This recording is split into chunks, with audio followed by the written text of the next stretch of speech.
Buffalo. Good to see you. Thank you. You know, there is nothing more interesting than seeing a bunch of racists become confused and angry at a speech they're not quite certain what he's saying. It sounds right to them, and then it doesn't make sense. Which, let's be very honest about what this is about.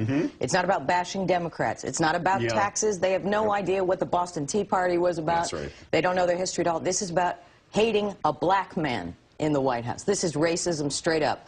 That is nothing but a bunch of tea-bagging rednecks. We're going to get to the heart of the issue right here. Mary Frances Berry was the former chair of the U.S. Commission on Civil Rights appointed by President Carter and Clinton. This is not a conservative. Okay? This is what she said that has to do with what's going on right now and why this is not about Shirley and Andrew, why this is about the NAACP and the Congressional Black Caucus and the Democratic Party. Tainting the Tea Party movement with the charge of racism is proving to be an effective strategy for Democrats. There's no evidence that the Tea Party adherents are any more racist than other Republicans and indeed many other Americans. But getting them to spend their time purging their ranks and having candidates distance themselves should help Democrats win in November. Having one's opponent rebut charges of racism is far better than discussing joblessness. This is about politics, and this is about tarring the American people and the Tea Party movement with the false charge of racism. A well-known Democrat uses the Ku Klux Klan to try and make a few bucks in a fundraising appeal. Alan Grayson of Florida made a plea Monday night that included Klan members burning a cross. The T in that cross helps spell out Tea Party. The text follows with, "Now you know what the T stands for." Well, the black community doesn't need to be reminded of the horrors perpetrated by the KKK, yet their so-called leaders remain silent. You got the Tea Party. They can be found engaging in just the vilest type of racism at all levels. This has been their go-to issue since the Koch brothers put them together. Well, actually, Rushbo, racism is the belief that one race, whites, should rule all others. Get your definition straight.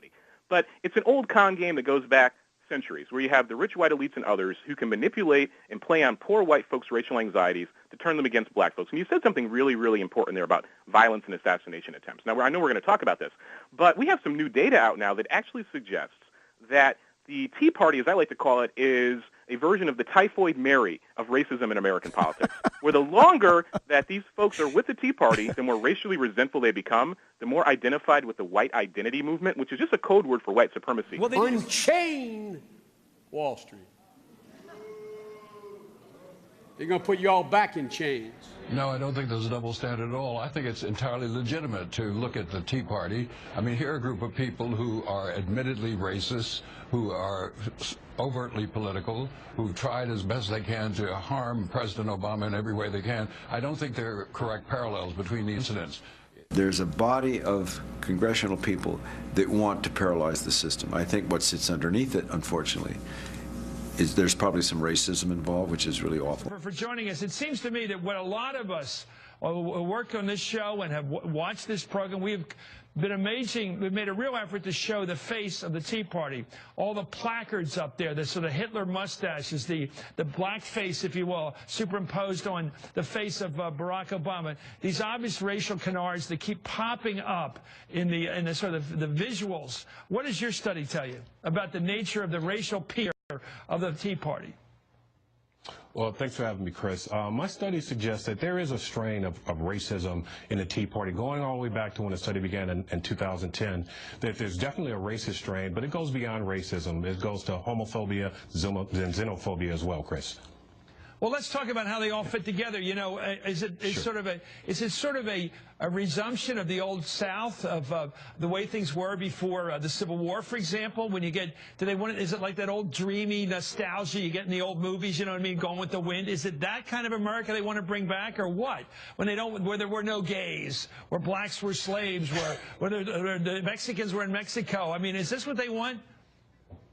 That's precisely the case, Chris. What we found out, we've come up with something that we call reactionary conservatism. And what that means is, whereas a regular conservative, a more mainstream conservative, recognizes change is necessary to avoid revolutionary change, a reactionary conservative actually wants to go back in time. And in the book, we tie the Tea Party to the Know-Nothing Party of the 1850s, the Klan of the 1920s, the John Birch Society of the late 1950s and 1960s. It's the same It's the same belief system, Chris. This idea that they're scared of losing the America that they know and love to these other groups of people. If you're going to talk about race, at least know what you're talking about. At least know what you're talking about. Well, tell me how much you know about being black. Well, this isn't about being black. Democratic segregationists were all liberal Democrats. It is a lie that they were conservative Democrats. Everybody was a segregationist, darling. And, you know, basically, everybody was. White people were. It didn't matter whether they were Republicans.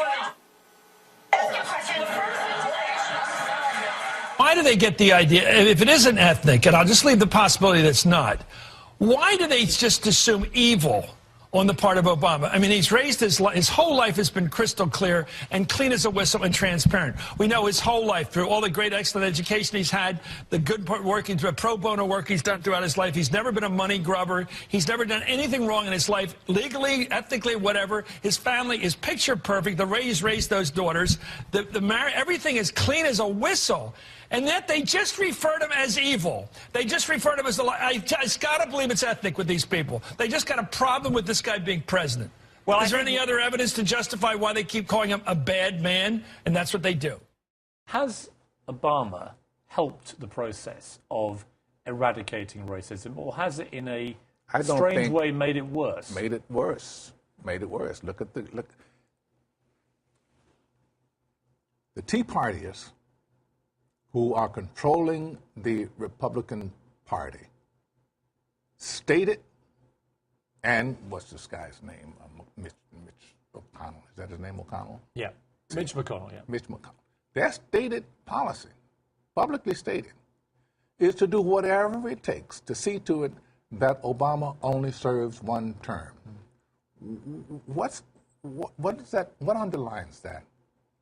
Screw the country. We're going to do whatever we do to get this black man.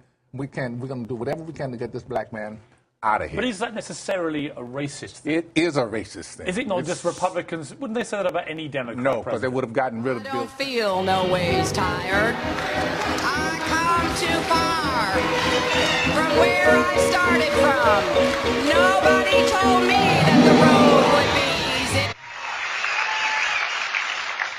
I'm just going to tell you right now, I want to end it on a media bashing note because that will uplift me like a Dionne Warwick final rendition.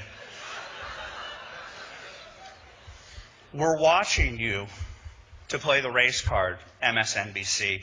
We saw how you cynically placed the Reverend Sharpton in a position of absurdist power. This is Dadaism. I learned that in college, that they would allow for this guy to have a show. This is Dadaism. It's freaky. It's Andy Kaufman. It doesn't make sense unless you understand what they're doing. This is going to be the dog whistle election cycle. They tested him in 2011, so he and his pal Toure and that punk Tim Jacob Wise and Ed and Maddow can sit there and call everyone who's Caucasian racist. I heard it. I used is instead of are. He's a racist. That's a dog whistle. Ignore it when Congressman Rand does it against Allen West. No more. We're going to go after you. I bought a dog whistle. I bought a dog whistle factory, and I'm giving you dog whistles. And we're going to listen to every word that comes out of your mouth, and we're going to hold you to the same standard that you hold to us, which is an impossible one, and you're going to have a hell of a time in 2012 because America has finally awoken to your Saul Alinsky bullshit tactics, and we're coming to get you. Thank you very much.